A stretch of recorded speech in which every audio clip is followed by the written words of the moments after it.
Hello, friends. Thank you for joining us. As you're coming in from the waiting room, give us just a moment and we'll get started.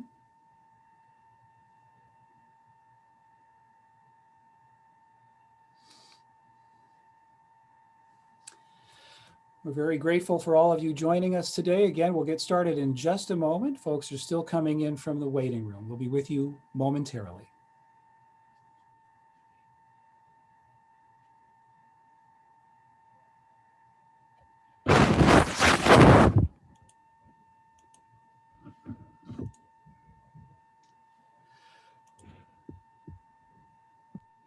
Okay, we're hearing that there is a high-pitched feedback sound. We're not hearing that on our end, but thank you for reporting that.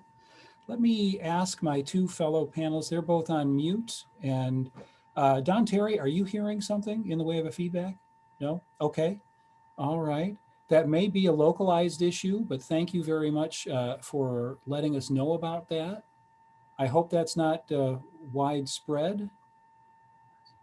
Okay, thank you, Catherine. We've had a couple of other participants. Yes, thank you. That person thought that maybe they'll log out and come back in. Well, let's see. Nope, I can hear it too. Well, we're getting mixed response here. Although we're not hearing it, I'm going to ask that you might try going out and coming back in, but thank you for keeping us posted in the chat box. I can hear it. I'm hearing it also. I'm going to go on.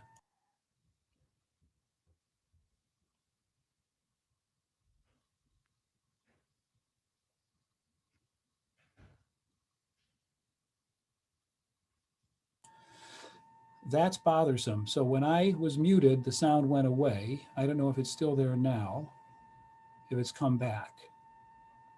Yes, it is. Okay, I'll be very, very brief, and then I'll be on mute, and you won't have to put up with that anymore. I'm very sorry, and I'll see if I can't diagnose that while we're talking.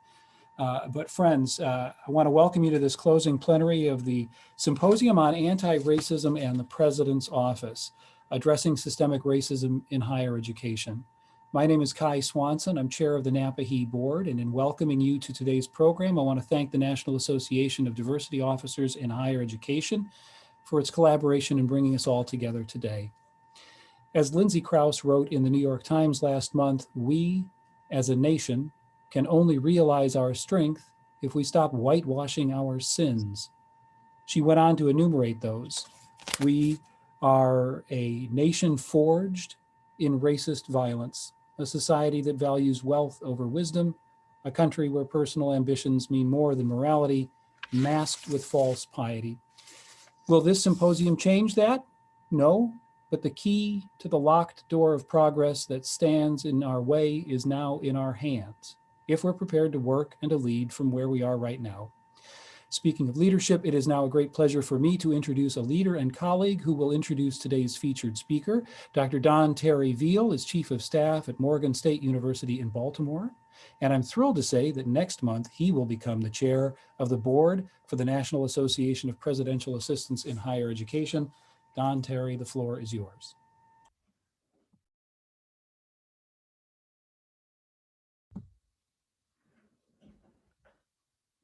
Now we've got you on mute, Don Terry. I'm sorry.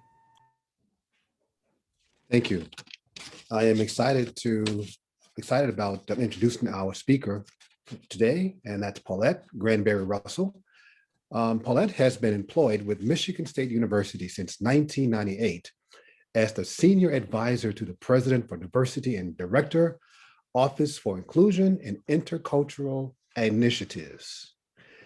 She is responsible for facilitating efforts and collaborating with various departments and colleges to develop effective strategies to advance a diverse university environment, and is responsible for assessing the effectiveness of such efforts. Ms. Granberry Russell also chairs various all-university committees responsible for diversity support programs and directs efforts to ensure university compliance with federal and state non-discrimination laws and regulations. She was a 2000-2001 CIC Academic Leadership Program Fellow and has made numerous presentations on equal opportunity, affirmative action, best practices in recruiting and retaining a diverse faculty and diversity and inclusion efforts in higher education. Ms. Granberry is a licensed attorney in the state of Michigan, and she also consults on labor and employment law matters.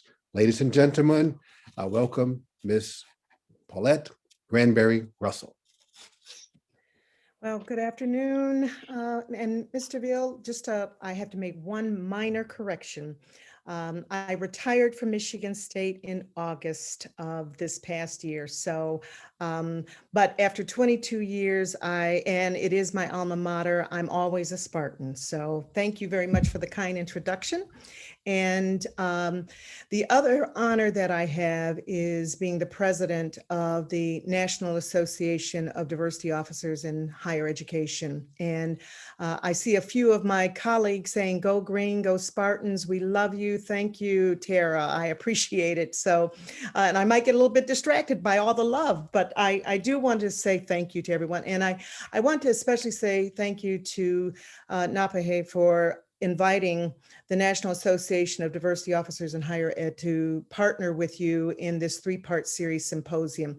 It certainly is a pleasure, but from our perspective, this is a timely symposium, and we appreciate the opportunity to share and the opportunity to offer our perspectives on anti-racism and higher education. If you don't mind, I do want to share just a bit of information about NAPAHE.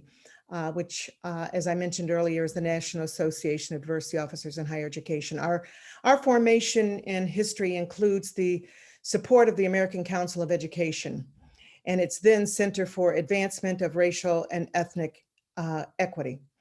In 2003, an invitation was sent to a number of senior diversity officers because in those early years, we weren't typically referred to as chief diversity officers, although many of us were performing that role within our institutions.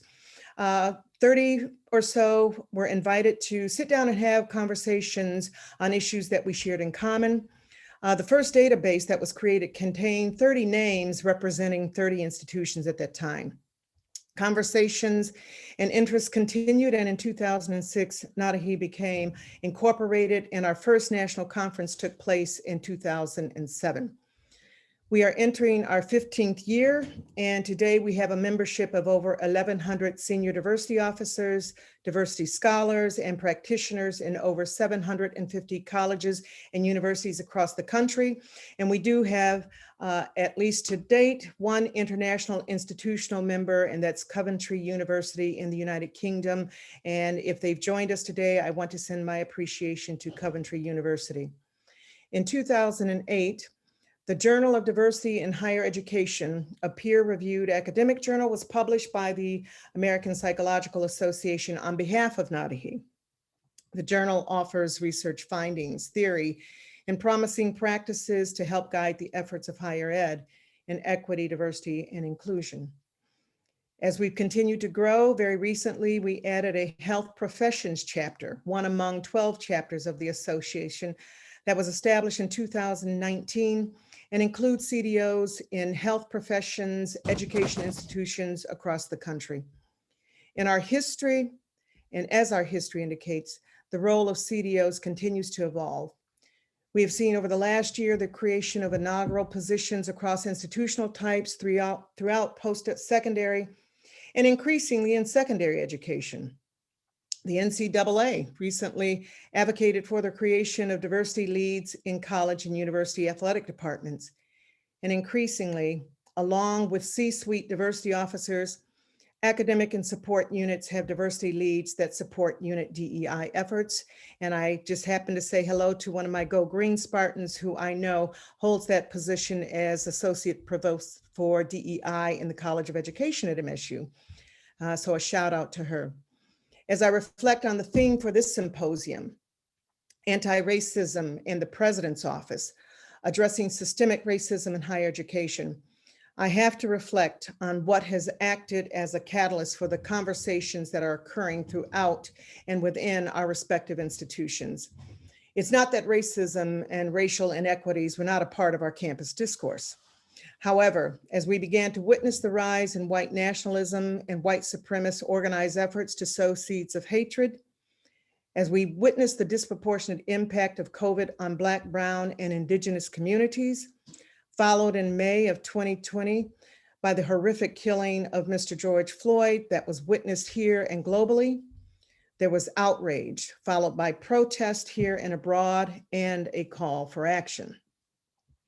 In response to the protests in this country, college campuses were not immune from the need to make bold statements that not only acknowledge racism, but specifically committed themselves to anti-racism efforts. I know that was true certainly on our campus, but I understand based on my networks within NAPAHE that is true across campuses throughout the country.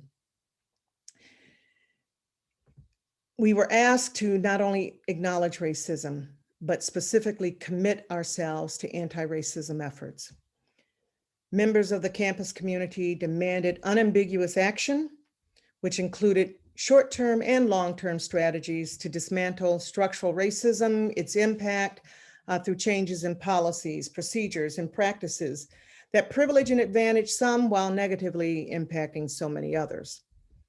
In our overall aim to address systemic racism through carefully planned actions to achieve a specific end, which is dismantling systemic racism in higher ed, which also happens to be this year's theme for the NAPAHE conference.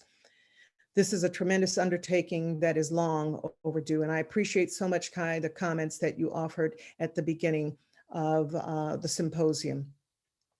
Every aspect of the academic enterprise must be examined for racial bias. Today's students want and demand, and I know how uncomfortable those demands can be. They want more inclusive learning environments. Faculty and staff want more welcoming and inclusive work environments. Black, Indigenous, and people of color who occupy faculty roles in our colleges and universities, both two-year institutions, four-year institutions, public and private, not unlike our students, have their own stories to tell. Some of those stories are reflected in their research, some in their personal narratives based on their lived experiences with racism, devaluing, and tokenism through consistent microaggressions at both institutional and personal levels. Dismantling systemic racism requires that we identify and name racism in the academy. We have to name it. We can't address it until we face what is in front of us within our institutions. It requires that we address how racism, in the words of Dr. Ruth Enid Zambrana in her book, Toxic Ivory Towers, leads Black, Indigenous, and persons of color to internalize meta-narratives of incompetency and inferiority. It is these experiences that impact our ability to recruit and retain diverse faculty. It is their work in participation in higher education that is vital to strengthening higher education in important ways. We know that research has proven, in this case, I'm going to identify 4 major impacts by having a diverse faculty complement on our campuses. Historically, faculty who identify as Black, Indigenous, and persons of color entering the academy seek solution to social problems of low-income racial ethnic communities. Think most recently about the impact of COVID-19 and its disproportionate impact on Black, Indigenous, and Brown communities. Much of the scholarship that has informed why we see these health inequities come out of communities of color. Increasing their numbers can yield important institutional impacts that address the needs of these groups. The production of knowledge by invested and committed faculty on racial ethnic communities can contribute to increasing understanding to promote social equality. And fourth, their presence, we know, can increase the service mission of the university to help surrounding disadvantaged communities. I've seen that play out myself in the state of Michigan and through my alma mater and my institution that I've worked with for 22 years, when we had the unfortunate situation of the water and lead in the water in the city of Flint. Many of our faculty in the Flint community and several of those who are faculty of color, engaged in those efforts, not only to identify what was going on, but to act as advocates for the community. Symbolic diversity is unacceptable in 21st century America and higher education. We must have environments that are equitable, and achieving equity requires that we face the destructive nature and effect of racism. By facing it, we can create more welcoming environments for our students, including our undergrad and graduate students, our faculty, our staff. To become anti-racist requires that we interrogate the value systems within higher education that have largely remained unchanged and unchallenged. We must begin to scrutinize academic affairs and structures that support teaching and research, and the unequal institutional cultures and power that reside within both and how race influences each. I know from my own experiences and the experiences of my colleagues that challenging systems that are steeped deep in the tradition of the academy can be difficult. But if we don't choose to engage in that difficult work, we will continue to see reflected in both our inability to recruit and retain the best and brightest. We'll continue to fight those challenges. In October, NAPAHE hosted a town hall on anti-racism, and it was open to our members and others. The town hall explored the expectations and responsibilities of diversity officers charged with helping colleges and universities commit to an anti-racism agenda that can lead to structural change within institutions. We solicited input of our participants on ways in which we as an organization can assist them by creating a framework for guiding anti-racist strategies based on current scholarship and content expertise among our membership. Structures recommended for anti-racist examination include, and I've got a long list here, folks, so bear with me, but I think it's important because if we're truly going to dismantle those structures that are embedded with racism, it requires looking broadly, it requires looking holistically. Starting from our pre-college programs, who has access to them on our campus? As a result of COVID, our most vulnerable populations are falling behind. Are we incorporating these outcomes as our pre-college programs come back online? It's a question. It's a significant question that we must ask. Admissions. If we say we are committed to a diverse student body, what does that really mean? And what policies, procedures, and practices are adversely impacting our ability to achieve a diverse class? Let's think back. I joined Michigan State in 1998. At that time, challenges had been brought against the University of Michigan, the famous Grutter-Gratz cases that basically were challenging whether or not the admissions policy of that great institution were constitutional.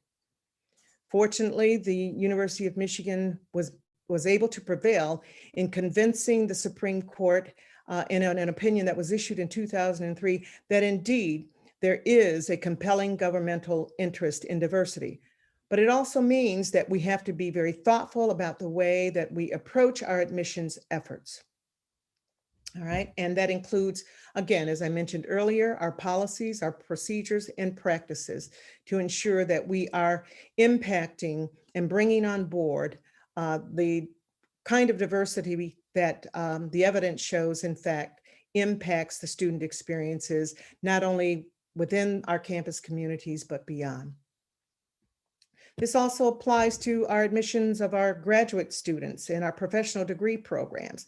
Criteria for admissions and impact on who's admitted and who is not, who is making the decisions, those things need to be interrogated. Building capacity of those responsible for decision-making to examine and understand their own biases, including racial biases that determine who's in and who's not. Scholarships, financial aid grants. There was an article today in one of the higher ed publications on financial aid data reflecting a dip in low income and student of color applications for aid. suggesting that students in these two categories are deterred from continuing their education as a result of COVID. We have to be clearly aware of the fact that this is happening. And to what extent can higher ed intervene, provide the supports that they need during what we also recognize are very difficult and tight budget constraints. But there are generations of students that we cannot give up on. Student success efforts, central and unit-based. Metrics, disaggregated by race, ethnicity, gender identity, persistence, time to graduation, graduation rates, careers, employment, graduate school. All of those things tell a story.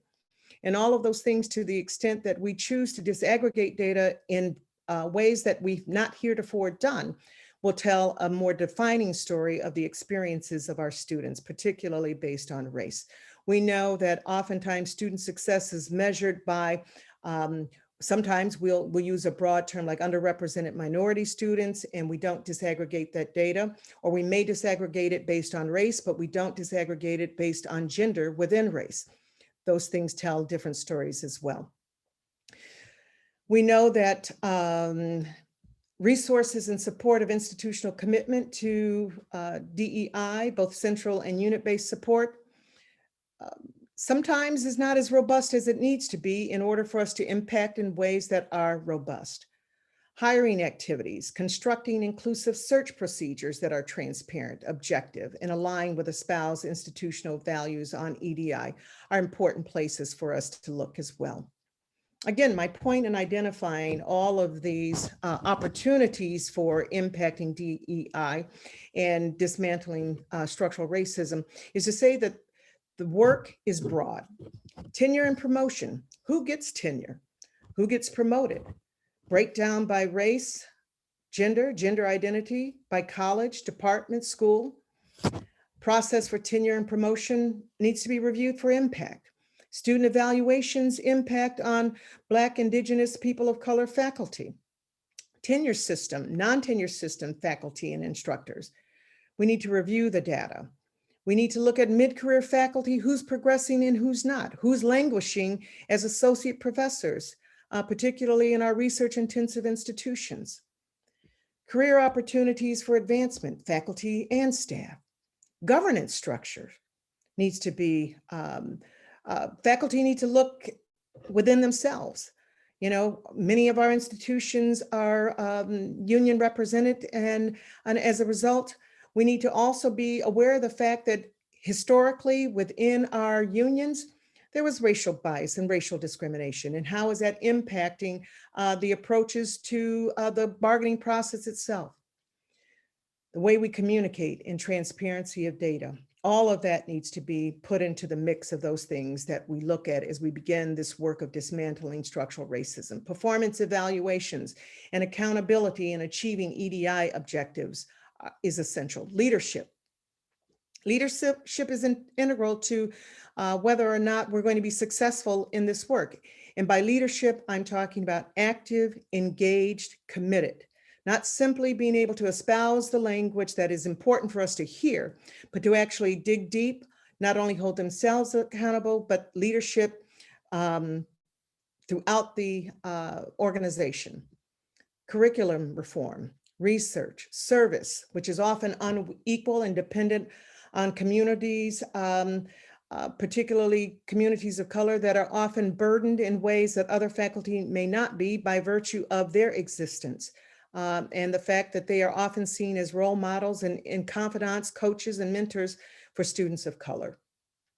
Professional development, which includes racial equity, understanding bias, and anti-racism.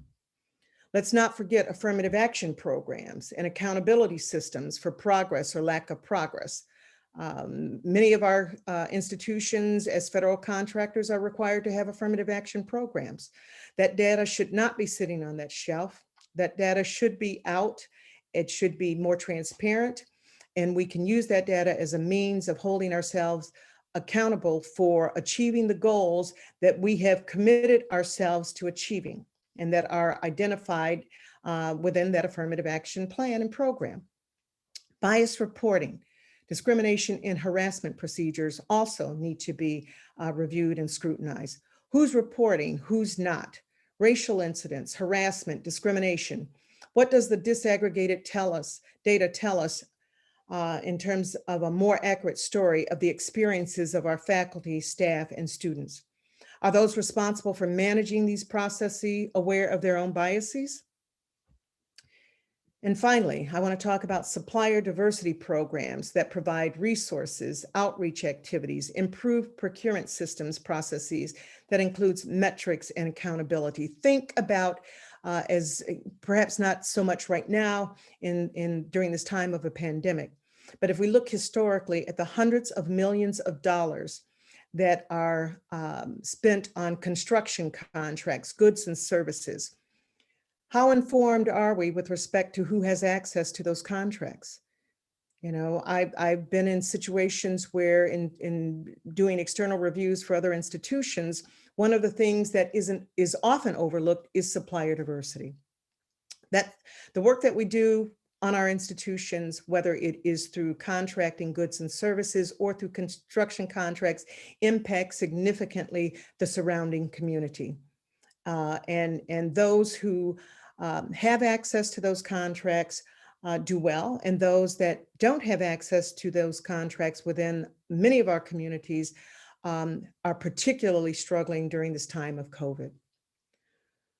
What anchors a comprehensive approach for dismantling systemic racism through tactics and strategies intentionally designed and evaluated regularly? What are those?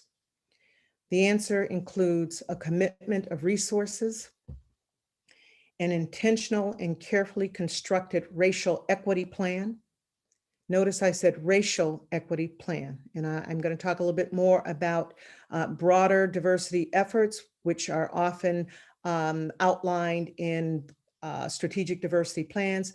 But at this point, I'm talking about racial equity plans, visible and engaged leadership, and accountability for goals set.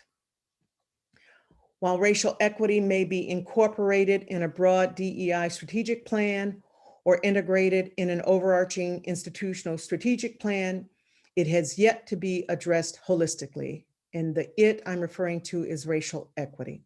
It has yet to be addressed holistically using a systems approach in higher education. Dismantling systemic racism cannot just be today's buzzwords, not unless 30 years from now, we want to be right back where we are today. Some of us have been around for a while in this work, and I speak from experience. We've made progress, but we still have a long way to go. We have an opportunity now, this time of reckoning, to shift campus culture for equitable outcomes. The work will be hard. In fact, it will be exhausting, but I assure you there are leaders on your campus ready to do the hard work. I would encourage you to work with us. Our time is now. I understand that we have an opportunity for questions, but I want to extend my appreciation and thank you for this opportunity to address this year's symposium and your participants. Paulette, thank you so very much. As you very correctly infer, this is broad topography. This is a wide-ranging field, and that's why I think we need each other. Our associations, our various institutions, we need to share our explorations of that topography and what is working and what are the hills that need to be overcome and that sort of thing. We need to be in constant communication. But I want to thank you for giving us a wonderful assay of that landscape, and thank you for your time and attention to this. I'm going to ask our friends who are joining us. Some folks have been adding things into the chat feature. You may also use the Q&A function, and we'll do our best to address as many of those questions as possible. If I could, while you're doing that, friends, I'd like to start, Paulette, as during the previous week, we had some breakouts by institution type, and I tried to get to as many of those as I could. And something I heard more frequently, well, it was very distressing. We have great diversity of institutions represented here today, as we did 2 weeks ago. And many places are at a spot on the spectrum where they're still trying to make the case for the debilitating effects of white privilege. And to get that conversation started in a way that continues to engage by addition and remove some of the opportunity for fear to practice subtraction from the conversation. Would you have strategies for colleagues, and I know it's impossible because of the great diversity of institutions we have represented here, but how do we engage constructively in an examination of how privilege is holding us back? Mm. Well, here's a couple of thoughts.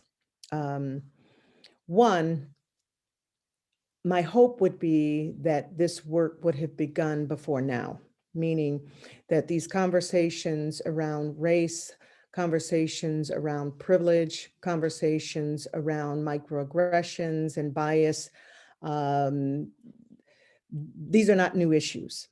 And unfortunately, too often we weren't taking seriously enough the need to begin having these discussions. And as a result, it creates tension when all of a sudden we're introducing concepts like privilege, the white fragility.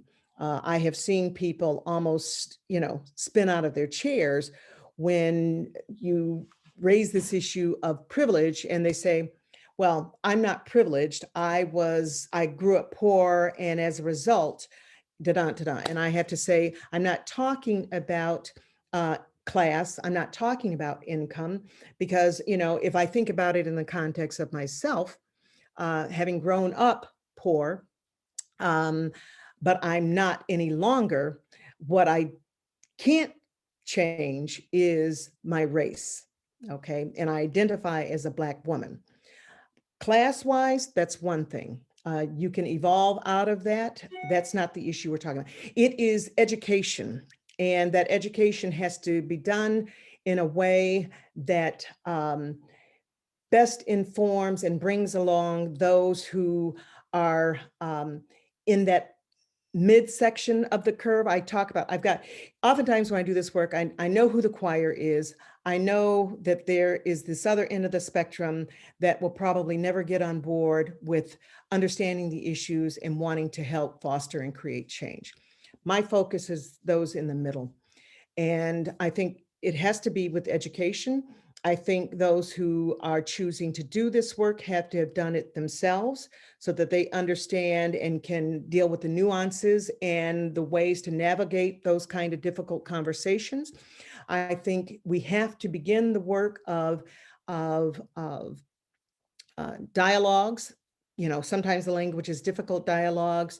I know at my home institution, we began work several years ago on MSU dialogues, which are intended to, it started with students, but as the work began to expand and people began to understand, this was not about shaming and blaming.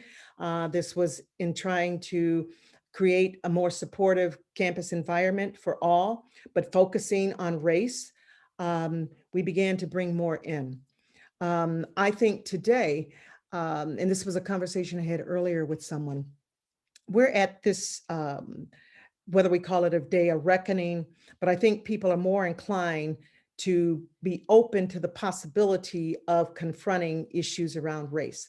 And so I say, start with education, start within those units, identify who your champions are in your respective institution. Trust me, they're embedded.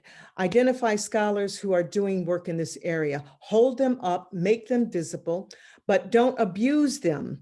Okay, meaning to the extent that they're willing to volunteer their time and their effort to help the organization, great.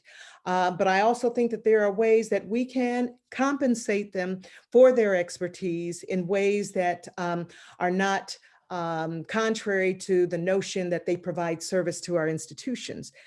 So those are just a few thoughts that I have. And wonderful thoughts. A great question that we've had come in has to do with asking you to amplify a little bit more about the role of racial equity plans within larger strategic plans. Now, I love to brag on my leader at Augustana, Dr. Monica Smith, who is a Vice President for Diversity, Equity, and Inclusion, who pioneered a diversity, equity, inclusion, and justice strategic plan, right? And that is something that is imperative. But for our colleagues at other institutions, with your breadth of perspective, how would you amplify the role of a meaningful racial equity plan within broader strategic planning? Well, I think if there's one thing that we've been confronted with as a result of both COVID and the protest involving the killing of George Floyd, Breonna Taylor, Ahmaud Arbery, and so many others, is that if we don't begin to isolate and address race, and all of the ways in which intersecting identities include race, the concern is that we default to this broad thing of diversity. And I always refer to race as that unfinished business in this country. Okay, it's very difficult based on racism for us to put the issue on the table and have people seriously begin to dissect all the ways in which racism is embedded in our structures. And so if I use, for example, we start out building a strategic plan, and it's going to be a broad-based DEI plan for the institution. And you know that we're going to focus, we'll give attention to race. We're going to give attention to gender identity. We're going to give attention to abilities. We're going to give attention to, but what often doesn't happen is the kind of deep excavating of those issues that impact, let's say, for example, policing. All right. And sometimes it's a question of policing and the discomfort that students broadly feel about police engaging with them. But we also know that there exists bias, whether we call it conscious bias, unconscious bias, implicit or explicit, that does inform and potentially impact the way that law enforcement engages with certain communities based on. And we know that based on the data that's out there, disproportionately Black and brown folks are impacted differently by policing. If we don't spend the time isolating those issues based on race, too often they get they're not dealt with in the deep way that they should be through broader diversity plans. That's just one example. So I think when this spring and summer, as I saw our campuses having to pivot for COVID, having to pivot for the global protest with respect to race and racism, white supremacy and white nationalism, all of a sudden we had this moment in time where folks are saying, you know what? We agree. We haven't been very successful in addressing these. This is the time now.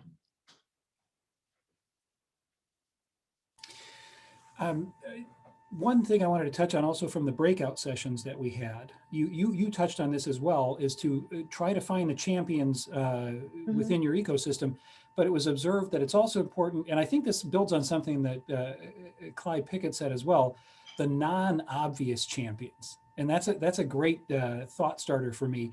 The folks who are very well regarded on the campus, and we know them to be persons who are keen about justice, but they haven't found their way to express that, right? So how can we cultivate those? Now, we've had a couple of questions that are somewhat consonant here, so I'm going to try to amalgamate them. And it's very timely for those of us. I happen to live on the very western edge of Illinois, across a river from Iowa, and the Iowa House this week has proposed, well, it's a proposal, hopefully it'll die, that will penalize schools that take on 1619 as a curricular feature, which is very distressing. But one way this question is asked is, how would you suggest racial equity be addressed at a public university within a politically conservative state? If you have any suggestions for that, and I know that's a lot of topography to cover right there, but What are some things we can do? The other question, by the way, was about this organization, I think Turning Point USA, which is a sort of a conservative group coming in and kind of bullying faculty, you know, and leaders. But these are, I guess I would put this in the category of the Reinhold Niebuhr prayer of the powers that we can't control, right? The how do we build justice where we are in light of systems, whether it's a politically conservative state or very well-funded special interests within which we have to live and navigate. Mm. And maybe that's a subject for a whole nother symposium. Well, honestly, it's one that many of us struggle with who are leading these efforts on our campus. Whether you're in a politically conservative state or you have politically conservative donors, whether you have, legislators who are very influential. The state itself may not be, but, depending on who's your board of trustees or regents, it is, first, I always have to say to my colleagues, you have to understand the politics of your environment. You have to understand the culture of your environment. You got to know where there is dangerous terrain and how do you approach that? How do you cultivate relationships near term and longer term that might become allies and supporters of the work that you're choosing to do? This is not the time to necessarily be reckless, quite honestly. As I'm following the news and current events, I have to acknowledge that I am dismayed by the fact that there are individuals who reject and deny the role that white supremacy has played in and how it's playing out in the narratives that are plaguing us right now. But I have to acknowledge that it exists. And, this is where oftentimes among ourselves, those of us within NAPAHE, it's how to be strategic. Because failing to be strategic, quite frankly, can sabotage the goals that you have. And you have to, this is not a time or a place or work where you can be politically naive. You can't. And it sometimes slows the progress, which is why many of us have said, we've got the world's attention right now. If ever there's a time to push the envelope a bit, this is it. To identify those who have perhaps been silent in the past, that are as frustrated and appalled by the things that have happened, who have a new awakening, their epiphany around these issues. How do you bring them in?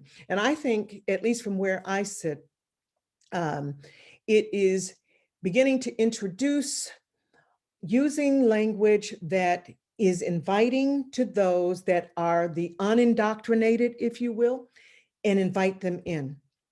So whether we're talking about health equities, what does that mean? And sometimes you can talk about it in the context of race, but incorporate income into that conversation. Because for some, it's, I hate to say this, but it's easier for them to relate to income than it may be race. But you can use that as entree into beginning to also inform them about the impact that race has on health equities. That's just one. I think people, as a result of what they witnessed with their own eyes in the with Mr. Floyd and others, are beginning to understand that there's language that really can be used to bring to your attention that there are ways in which Black and Brown communities are impacted differently. There's, for some, and this is what has always, I get it, but I don't agree with it. You know, this notion of articulating Black Lives Matter as though what that also stands for is that other lives do not matter, or that this is contrary to having community policing and the need for law enforcement in our communities. Defunding police, that's become a trigger and a way of antagonizing some of us by saying, you know, well, don't talk about defunding police, find other ways to use language to get your message across. But these are things that I think all of us have got to find a way to engage with those that are not as well informed on the issues, but are willing to listen. That's, you know what, that is another symposium, Kai. So I think we just agreed, and Don Terry's my successor. We've got another symposium to do. I think here, you do. Thank I think you. you do. Here's another question that speaks to part of your presentation with respect to supplier diversity. Yes. Often minority businesses may not be able to meet some of the set requirements. And you know, I'm in Illinois, so there's a landscape in Chicago and Cook County that may not be as salient, right, to the rest, Yeah. and it becomes, you know, Byzantine to try to negotiate that. So, but here, so let's just talk about RFPs, for example, $1 million insurance ideas or other financial stability requisites. Do you have any ideas on how we can create access for these businesses, particularly those who've not yet had a contract large enough to make them, you know, competitive? I mean, how can we really fulfill the spirit of supplier diversity, I guess would be another way to put that. Well, I'll give you just one example, and I think that's also another symposium, particularly given the potential impact of effective supplier diversity programs within our institutions and beyond. But if I think about ways that we can hold the feet of some of our larger contractors to engage with subcontractors, to both cultivate those relationships, use them as subcontractors in areas that they may have the capacity, but to build capacity for larger contracts, that's one step. When I think about the ways in which we can, and I know we have to do this in a way that's constitutional, it can't be violative of the law, but I think we do have uh, ways in which we can use our influence for the, and I'll say this, hundreds of millions of dollars that some seem to have a lock on and others do not, to influence ways in which they will help develop and cultivate the skills and capacity of smaller minority-owned businesses. All right, I'm seeking a little bit of clarification on a question, but in the meanwhile, we have another one here. You talked about tenure and promotion, which absolutely, that's where a lot of this work has to hit the road. The rubber has to hit the road. But when that comes into tension with shared governance, what are some of those ways that we can, again, be healthy with shared governance? But so we talk about shared governance as alignment. So we would say, you know, the faculty must find ways to come into alignment with institutional priorities that may have to do with DEI, right? But it's easier said than done. In your experience, how can we overcome that tension with shared governance in building more healthy tenure and promotion processes? I think, at least from some experiences that I've had and that others have shared with me, we need greater transparency in the promotion and tenure process itself. I think within our colleges, within our departments, within those colleges, bylaws that determine who and what is necessary to achieve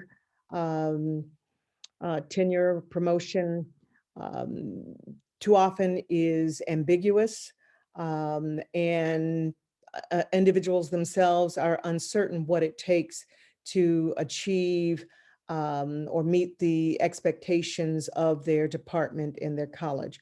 I think this is a conversation that governance needs to again, let's go back to my earlier point about a holistic systems approach to racial equity and dismantling racism. Governance is key to beginning the work to affect our ability to recruit and retain and advance faculty of color. And I think sometimes I would like to believe that data is persuasive. All right. And too often, what we don't do is look very closely at what's happening within our colleges, within our departments, who's getting promoted, who's not, who's turning over within the first 3 years of their time at the institution. What are our mentoring programs like? Do we have mentoring policies? Do our faculty have mentors that are culturally capable to engage across culture? I think there's plenty, and here's the other thing I think we need to do. We need to do more to advance and put in front of our faculty and governance what the research is showing about the experiences of faculty of color. I made reference to the work of Ruth Enid Zambana, the toxic ivory tower. That involved research involving over 500 faculty of color across the country. And honestly, as I went back, I think it was published in 2019. But as I've gone back and I've looked at that, I wanted to draw more from that, but I would encourage others, take a look at it. She's just one of many scholars who have talked about the toxicity that exists within the academy and the way that that impacts faculty of color. I think to build on that, I'm just noting that one of our colleagues has offered some experience in doing a diversity mapping project Yes, at their university. And in the process of that sort of data gathering, discovered some great initiatives that just weren't well enough known, but also some of those non-obvious champions, right? Yeah. So that would be a great tip. Now, Paulette, I'd love to give you let's say a penultimate word, if not the last word, because we'll reserve that for my colleague Brittany, who's going to tell us some NAPAHE things. But I can't thank you enough. You've been so generous with your time and your insight. But is there something you'd like to leave us in the way of a charge before we wrap up today? Well, I would like to say, charge. I mean, truly charge. Arm yourselves with the tools that you need to be able to do this. I would encourage you to work with your senior diversity officers to the extent that your institution has one. If they do not, I would encourage you to advocate for one. What we're finding is that with the individuals who are now coming into this work, they are fresh and eager to engage, but also make sure that you advocate for the resources, because in the absence of resources, getting this work done, the difficulties in getting the work done is tremendous. So I want to thank you for partnering with NAPAHE also, and appreciate so much that we've had this opportunity to work together. And to all my colleagues out there, you know who you are, you know what we need to do. Let's just get busy. It's strikingly ingracious of me, but I'm going to ask one more favor. One of our participants was wondering if you could provide the spelling of the name of the author of Toxic Ivory Tower. If you wouldn't mind doing that in the chat box, Sure. that would be very, very helpful. At this point, I'm going to turn things over to my colleague, Brittany. If you would be so kind as to, you get the last word, Brittany. And again, Paulette and Don Terry, thank you so much. Well, thank you. It's been wonderful this session today. Thank you for our speakers, and thank you to Kai, our moderator, because really this was his vision come to life. And it sounds like we've got several other topics that are going to come from that. So that's fantastic. Now that you've seen what NAPAHE can do for your professional development, I encourage you to come to our upcoming conference. I put the link to the conference in the chat box. We have a session on building an inclusive culture that's included in the conference program that I think many of you on this call will find helpful. And we've got lots of other fantastic sessions as well. So please come to our conference. Also in the chat box, we need to spread the word about NAPAHE. I know a lot of you on this call today are not presidential assistants. You're not chief of staffs. You're not provost assistants. You're not dean's assistants, but you know people at your institution who are, and they could really benefit from what NAPAHE has to offer as far as professional development, networking, and connection. So please take a minute to forward that email address, forward that website, forward a communication you get from NAPAHE to those people. And I want to say the same for NATAHE as well. We've got lots of presidential assistants and chief of staffs and people that aren't in that office. Please, please pass the word on about NATAHE to those colleagues as well. We're all here to help one another. So thank you so much. And thank you to Ms. Paulette Granberry Russell. You're amazing. And we're all ready to lead the charge behind you. Bye, Thank you everybody. all. Thank you. Have a wonderful day. Stay safe.